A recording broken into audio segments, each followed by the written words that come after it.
De acuerdo a la Corte Suprema, de no cumplirse el mandato judicial de reposición laboral, el empleador está sujeto a indemnizar al trabajador. En esta oportunidad vamos a revisar la casación laboral 39.938-2023, ASCO, emitida por la Segunda Sala de Derecho Constitucional y Social Transitoria de la Corte Suprema de Justicia de la República del Perú, que responde a la siguiente pregunta. ¿El empleador está obligado a indemnizar al trabajador por no reponerlo a su puesto laboral a pesar de la existencia de un mandato judicial? Revisemos cómo se pronuncia la Corte Suprema. Quien recurre a sede casatoria es el trabajador contra la sentencia de vista que revocó la sentencia de primera instancia que declaró fundada en parte la demanda y reformándola la declaró infundada en todos sus extremos. El trabajador denuncia en su recurso de casación la inaplicación del artículo 1321 del Código Civil. En cuanto al desarrollo del proceso, se advierte que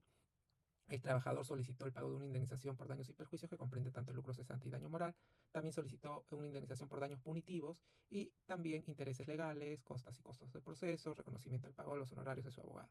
En primera instancia se declaró fundada en parte la demanda, es decir, le reconocieron lucro cesante y daño moral, pero se desestimó la demanda en el extremo de los daños punitivos. Mientras que en segunda instancia se revocó esta decisión y se declaró infundada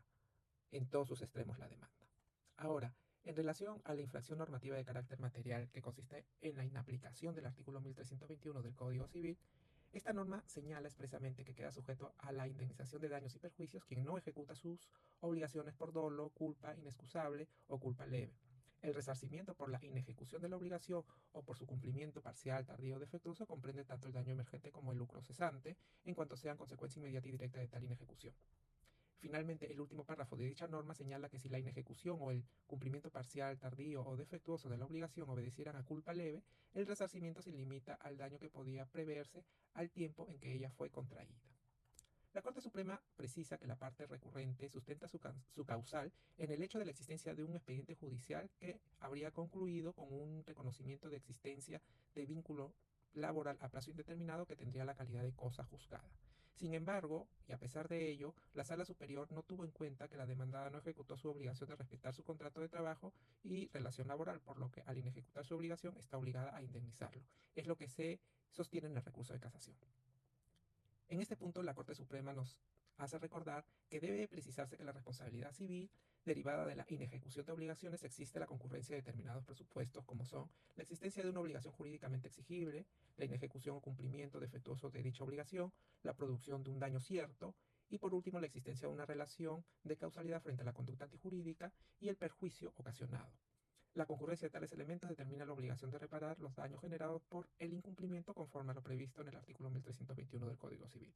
En el caso concreto, señala la Corte Suprema, de los actuados se advierte que el demandante obtuvo previamente una decisión judicial firme que declaró la invalidez de su cese y ordenó su reposición en el puesto de trabajo que venía desempeñando. No obstante ello, la entidad demandada no cumplió oportunamente con ejecutar dicho mandato judicial, prolongando la situación de separación del actor de su centro de labores, circunstancia que evidentemente evidencian la inejecución de una obligación jurídicamente exigible. En tal sentido, señala la Corte Suprema, la conducta omisiva de la entidad demandada resulta antijurídica, en tanto incumple el mandato judicial que ordenó la reposición del actor configurándose de este modo el supuesto de responsabilidad civil previsto en el artículo 1321 del Código Civil, toda vez que el incumplimiento de la obligación de reposición generó una situación perjudicial para el demandante al mantenerse indebidamente apartado de su fuente de trabajo. A pesar de ello, puntualiza la Corte Suprema, la Sala Superior, al revocar la sentencia de primera instancia, que había declarado fundada en parte la demanda y ordenó el pago de una indemnización por daños y perjuicios a favor del demandante, sostuvo que no se encontraba acreditado el daño alegado, al considerar que no existían medios probatorios suficientes que demuestren la existencia de lucro cesante o daño moral. Sobre el particular, resuelve la Corte Suprema que advierte que dicho razonamiento resulta jurídicamente incorrecto en lo referido al daño patrimonial, pues omite valorar que la prolongación de la situación de separación del demandante de su puesto de trabajo constituye una consecuencia directa del incumplimiento de la obligación de reposición, configurándose así un perjuicio indemnizable en la modalidad de lucro cesante. En efecto, la falta de cumplimiento oportuno del mandato judicial que ordenó la reposición del demandante constituye una conducta imputable a la entidad demandada que generó un menoscabo a la esfera jurídica del actor, al impedirle reincorporarse a su fuente de trabajo y percibir los ingresos que razonablemente habría obtenido de haberse ejecutado oportunamente dicha decisión judicial. En tal sentido, el perjuicio patrimonial derivado de dicha conducta se encuentra acreditado en auto, configurándose el daño en la modalidad de lucro cesante, el cual guarda relación causal directa con la inejecución de la obligación impuesta a la entidad demandada. Ahora, ¿qué resuelve la Corte Suprema en relación al daño moral? Resuelve lo siguiente. Distinta conclusión corresponde respecto al daño moral invocado por el demandante. En efecto, si bien se ha acreditado el incumplimiento del mandato judicial de reposición, ello no implica automáticamente la configuración de un daño extrapatrimonial indemnizable. Conforme a reiterada jurisprudencia de la Corte Suprema, el daño moral requiere la acreditación de una afectación real en la esfera emocional o personal del demandante, así como la existencia de un nexo causal directo entre dicha afectación y el hecho dañoso.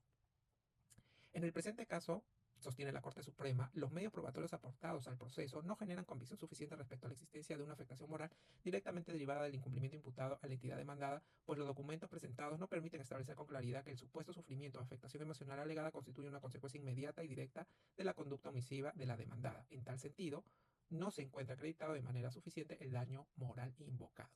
En consecuencia, la Corte Suprema determina o concluye que la Sala Superior incurrió en la inaplicación del artículo 1321 del Código Civil al desestimar la pretensión indemnizatoria sin valorar adecuadamente el incumplimiento del mandato judicial de reposición y el perjuicio patrimonial derivado de dicha conducta. No obstante, corresponde precisar que el daño acreditado en auto se circunscribe al lucro cesante, más no al daño moral.